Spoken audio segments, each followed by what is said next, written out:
pas pour Jésus nous sommes là. N'avons-nous pas accepté Jésus? N'avons-nous pas cru en Jésus? Ne suivons-nous pas Jésus? Voilà, donc le chrétien c'est celui qui suit Jésus, n'est-ce pas? N'est-ce pas? Celui qui a accepté de suivre Jésus. C'est celui-là qu'on appelle le chrétien. Malheureusement, il est chrétien, il suit Jésus, ça fait vraiment un moment, même quelques années, mais nous n'arrivons pas encore à expérimenter la réelle bénédiction en Christ. Donc Abraham a réussi, David a réussi, Samson a réussi, n'est-ce pas? Qu'est-ce qui a fait réussir ces hommes? On revient à Jésus a réussi, Paul a réussi, Pierre a réussi. Qu'est-ce qui a fait réussir ces hommes? Une seule chose.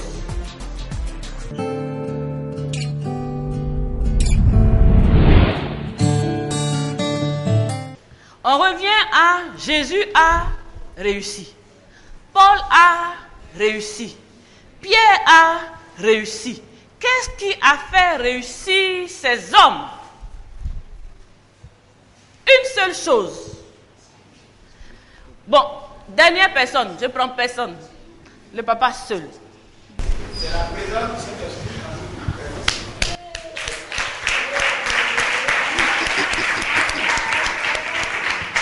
Vous avez duré. Près de combien de temps pour découvrir ce qui fait réussir? Mais il y a problème. Amen. Il y a problème.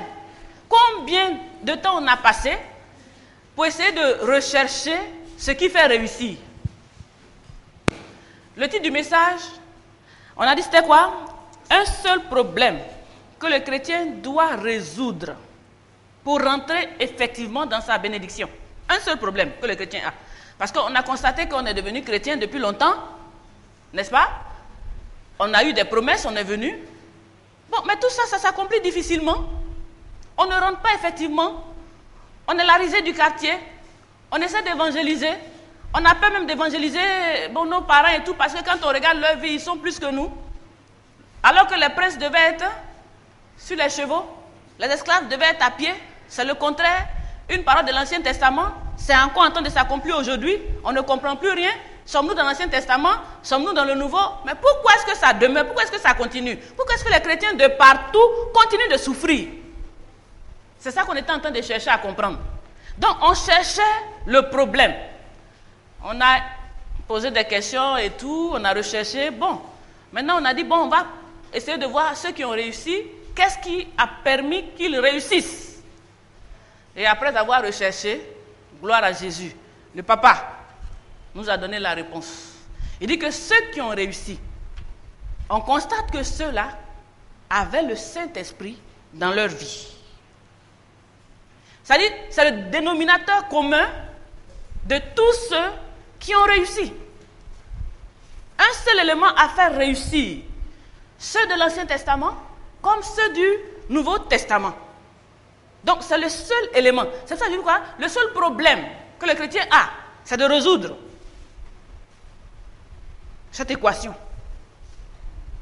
Donc, ceux qui réussissent, ce n'est pas par leur force, ni par leur intelligence, mais c'est par l'Esprit de Dieu. C'est pour ça que dans l'Ancien Testament, quand Dieu appelle quelqu'un pour une mission, pour que la mission se passe et qu'elle réussisse, il est obligé de lui accorder le Saint-Esprit. Sans le Saint-Esprit, tu vas à ta perte. Sans le Saint-Esprit, tu ne peux pas réussir. Sans le Saint-Esprit, rien ne se fera. Sans le Saint-Esprit, tu ne pourras rien faire. Comme le Seigneur Jésus pouvait dire lui-même, sans moi, vous ne pouvez rien faire. Sans l'Esprit de Dieu, sans Dieu en toi, comme on dit, basta. Affaire des chrétiens, il faut respirer. Ça fait des années, non? Ça fait des années qu'on est sur la question. Ça fait des années qu'on est là. On essaie de se battre pour réussir. On essaie de tout faire, d'être sérieux devant Dieu. On essaie de pratiquer la loi. On essaie d'être agréable à Dieu. Mais tous ceux qui ont réussi par le Saint-Esprit, parce que Dieu, lui, il n'échoue jamais. Amen. Dieu qui est Dieu, il n'échoue jamais. Dieu ne peut pas t'appeler, te donner son Saint-Esprit, et puis tu vas échouer. C'est que Dieu a échoué. Donc tous ceux qui réussissent, ils réussissent par le Saint-Esprit.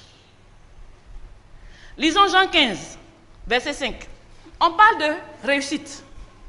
On parle de succès. On parle de prospérité. On parle de bénédiction. On parle de paix et de joie. On parle d'être heureux. De recevoir ce que Jérémie 29, 11 nous a dit. Projet de paix, projet de bonheur, projet de joie, projet de succès. Jean 15. Je suis le cep, vous êtes les sarments. Celui qui demeure en moi et en qui je demeure porte beaucoup de fruits. Car sans moi, vous ne pouvez rien faire. Amen. N'est-ce pas? Celui en qui je demeure, il portera beaucoup de fruits. Parce que sans moi, vous ne pourrez rien faire. C'est clair. Sans moi, vous ne pouvez rien faire. Vous ne pouvez pas réussir. C'est impossible de s'imaginer réussir sans le Saint-Esprit. Et là où il y a le Saint-Esprit, je dis que c'est le succès croissant. Dieu en vous. Et puis échec. Je ne crois pas. Non. Je ne crois pas. Non. Dieu en toi. Le plus puissant. En toi. Et puis c'est échec. C'est souffrance. N'est-ce pas? C'est quoi encore? Frustration. Désolation. Dieu en toi. Tous ceux qui avaient le Saint-Esprit, depuis tout le temps, ça a été succès et prospérité. Il dit, sans moi, vous ne pouvez rien faire. Sans moi, vous ne pouvez rien faire. Nous sommes fatigués d'attendre des bénédictions qui n'arrivent pas. Parce que nous luttons pour les avoir. Nous les recherchons, nous luttons.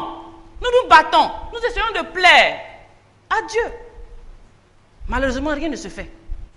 C'est parce que sans moi, vous ne pouvez pas réussir. Ce n'est ni par la force, ni par l'intelligence, ni par la puissance. Mais c'est par son esprit qu'on peut réussir. Lisons Jean 14, le 16 à 19. Parce que je dis que c'est le seul problème qu'on a dans l'église. On ne parle pas des païens. Eux, ce n'est pas calculé là-bas. Le Saint-Esprit n'a rien à voir avec un païen. Ce n'est pas venu pour les païens. Le Saint-Esprit est venu pour ceux qui ont accepté le Seigneur. Donc, ce n'est pas une affaire de païens. On parle des chrétiens qui n'arrivent pas à s'en sortir. Jean chapitre 14, oui. à partir du verset 16 au verset 19. Et moi, je prierai le Père, et il vous donnera un autre consolateur, afin qu'il demeure éternellement avec vous. L'Esprit de vérité que le monde ne peut recevoir, parce qu'il ne le voit point et ne le connaît point. Mais vous, vous le connaissez, car il demeure avec vous et il sera en vous. Verset 18, je ne vous laisserai pas orphelin, je viendrai à vous. Amen. Le 28, 14, 28. 14, 28. Vous avez entendu que je vous ai dit, je m'en vais et je reviens vers vous. Si vous m'aimez, vous vous réjouirez de ce que je vais au Père, car le Père est plus grand que moi. Amen. Amen. Donc il a dit quoi? Je suis avec vous, je m'en vais, mais je reviens en vous. En fait, le Seigneur Jésus avait le Saint-Esprit, n'est-ce pas? Vous savez qu'avant qu'il ne démarre le ministère, il a fallu que l'Esprit vienne. Sinon, quand même, enfant de Dieu, né de Dieu, pouvait tout de suite se lancer et commençait à faire le travail. Mais il a attendu. Quand l'heure de Dieu a sonné, l'Esprit est descendu sur lui et ensuite il a commencé et il a réussi. Parce que tout devait se faire avec le Saint-Esprit. Lisons Acte 19, 2. Avez-vous reçu le Saint-Esprit quand vous avez cru? Il lui répondit, nous n'avons pas même entendu dire qu'il y a un Saint-Esprit. Amen. Amen. Voilà Paul qui demande à des chrétiens, ce n'est pas des païens, c'est des gens qui ont cru en Jésus. Ils ont cru en Jésus. Et c'était du temps de Jésus. Donc, ils connaissaient Jésus. Ils ont cru. Mais Paul leur a demandé, est-ce qu'après avoir cru en Jésus, accepter Jésus, suivre Jésus, est-ce que vous avez reçu le Saint-Esprit? Parce que sans lui, vous ne pouvez pas réussir. Sans lui, vous ne pouvez rien faire. Sans lui, rien ne se passera pour vous. Sans lui, ce sera frustration et échec dans la vie chrétienne. Donc Paul a demandé aux chrétiens, quand vous avez cru, est-ce que vous avez reçu au moment le Saint-Esprit? Eux, ils ont répondu, on n'a même pas entendu dire qu'il y avait un Saint-Esprit. Nous, aujourd'hui, on pourrait répondre, nous, on entend beaucoup Saint-Esprit par-ci, Saint-Esprit par-là, mais on ne connaît rien dans ça. Aïe, c'est pas ça. Eux, ils ont dit, on n'a pas entendu parler. Nous, on entend parler, on voit, n'est-ce pas? On pousse, les gens tombent. Amen. N'est-ce pas? On entend Saint-Esprit. Nous, on entend. Mais tout ça, on entend. Mais franchement, on entend. Mais dis que vraiment, on va trop parler de cette affaire. C'est trop, enfin, on ne peut pas rentrer dans les détails. C'est quelque chose qu'on entend. Nous, on a entendu. Mais avez-vous reçu le Saint-Esprit? C'est ça la question. Ce n'est pas avoir entendu parler de lui. Ce n'est pas avoir assisté à tout ce que le Saint-Esprit pouvait faire dans la vie de quelqu'un. Ce n'est pas l'admirer. Avez-vous reçu le Saint-Esprit quand vous avez cru en Jésus? Parce que quand on a le Saint-Esprit, je dis que c'est une nouvelle dimension de la vie qui commence. Quelqu'un a dit c'est naître de nouveau. Évidemment. Parce que l'Esprit vient pour te permettre de naître de nouveau. Avez-vous reçu le Saint-Esprit? Question posée aux chrétiens. Parce que c'est par le Saint-Esprit qu'on réussit. C'est par le Saint-Esprit seul qu'on réussit. On veut réussir. On veut rentrer dans notre bénédiction. On veut la prospérité. On veut tout ce qui est bon. Il n'y a que Dieu seul qui possède toutes choses. Et c'est par le Saint-Esprit.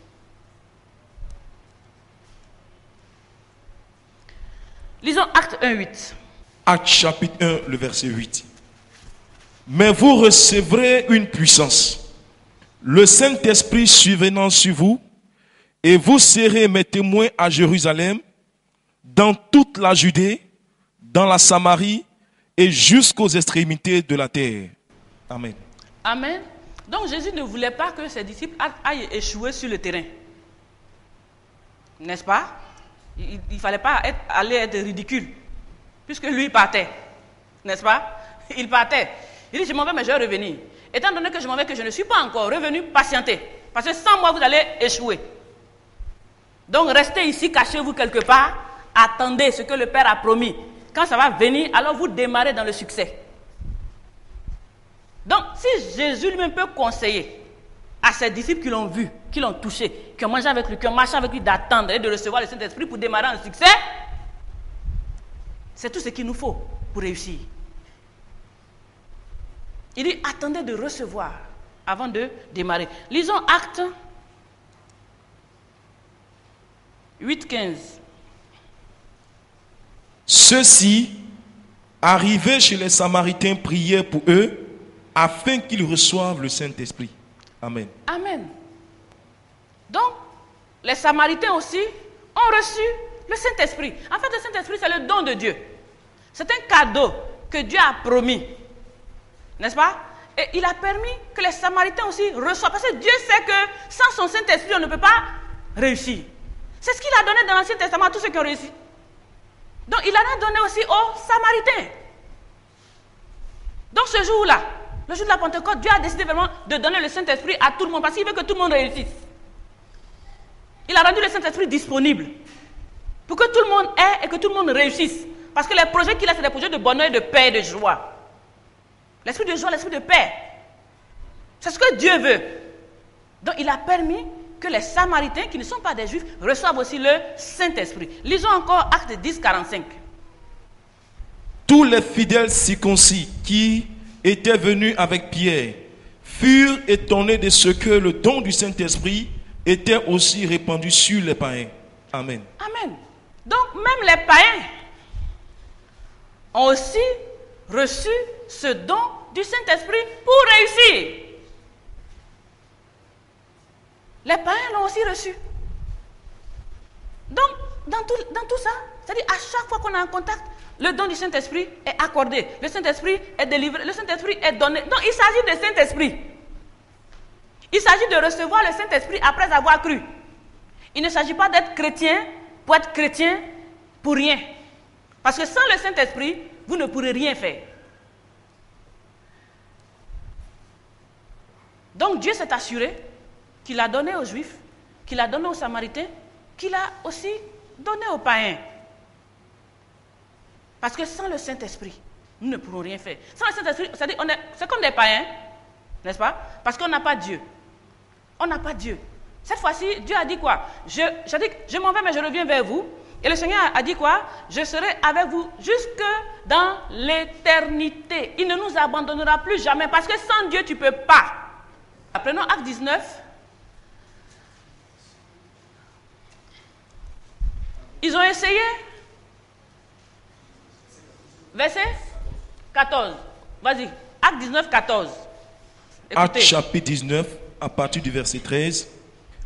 Quelques exorcistes juifs ambulants essayèrent d'invoquer sur ceux qui avaient des esprits malins le nom du Seigneur Jésus, en disant: je vous conjure par Jésus que Paul prêche. Ceux qui faisaient cela étaient 7 fils de Séva, juifs, l'un des principaux sacrificateurs. L'esprit malin leur répondit: je connais Jésus et je sais qui est Paul. Mais vous, qui êtes-vous? Et l'homme dans lequel était l'esprit malin s'élança sur eux, se rendit maître de tous deux et les traita de telle sorte qu'ils s'enfuirent de cette maison nus et blessés. Amen. Amen. Ah, non, les démons, quand tu n'as pas le Saint-Esprit, c'est qu'ils font de toi. Ça dit que voilà des fils de sacrificateurs, carrément zélés là, au nom de Jésus, au nom de Jésus, au nom de Jésus. Les démons disent: bon, attends, cette affaire-là, tu cries au nom de Jésus, au nom de Jésus. Je connais Jésus, parce qu'il a le Saint-Esprit. Je connais Paul aussi, il a le Saint-Esprit, mais toi tu es qui? Je ne te connais pas. Donc ton nom de Jésus que tu dis là, tu es qui? C'est-à-dire, pour que les démons te respectent, il faut que tu aies le Saint-Esprit. Sinon ils vont te malmener. Ils vont te frapper. Ils vont te blesser. Ce n'est pas parce que tu es au nom de Jésus. Ils disaient au nom de Jésus. Au nom de Jésus, au nom de Jésus, sort. Ils se sont arrêtés et dit: attends, ceux-là même c'est qui? Vous vous prenez pour qui? Nous, on n'a qu'à sortir. Nous, on n'a qu'à vous laisser. Nous, on n'a qu'à arrêter de vous troubler. Nous, on n'a qu'à arrêter de vous faire échouer. Toi-même, tu es qui? Je connais Jésus.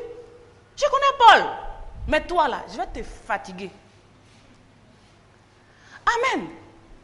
Pour que tu sois respecté dans le royaume. Pour que tu sois respecté, il te faut une identité céleste. Il te faut être reconnu par le ciel. Il faudrait que le Saint-Esprit te fasse naître de nouveau. Tu es né de l'Esprit. Tu es enfant de Dieu. Par le Saint-Esprit. Ils connaissaient leur identité. Ils savaient ce qui était en eux. Quand il dit quoi? Celui qui est en moi est plus grand que celui qui est dans le monde. C'est vrai. Il y a quelque chose qui doit être en toi. Quelque chose doit être en toi. Et cette chose doit dominer le monde. Cette chose doit dominer les situations pour que toi tu sois favorisé. Qu'as-tu en toi?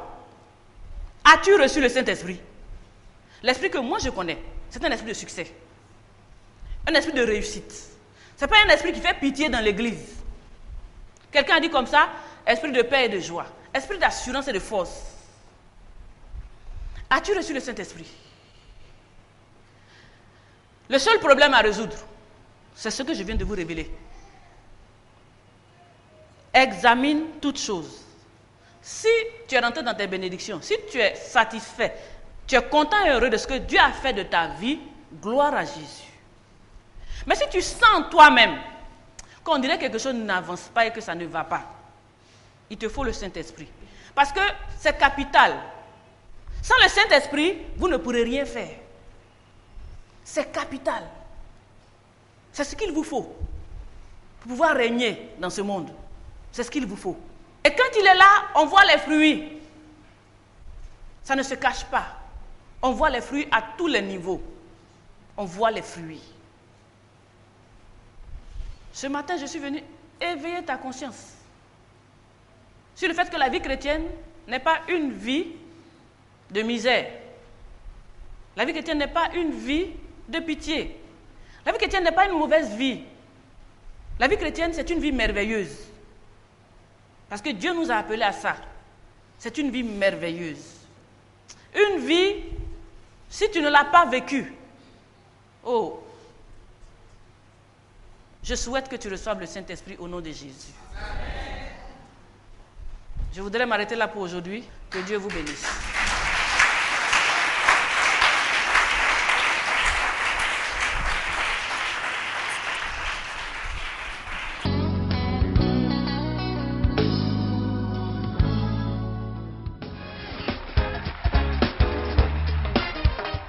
Tous vos sujets de prière, veuillez nous contacter au 58 56 60 40 02 09 31 26 ou à l'adresse mail info@eebenediction.com. Église évangélique La Bénédiction, pour ta prospérité à tous égards.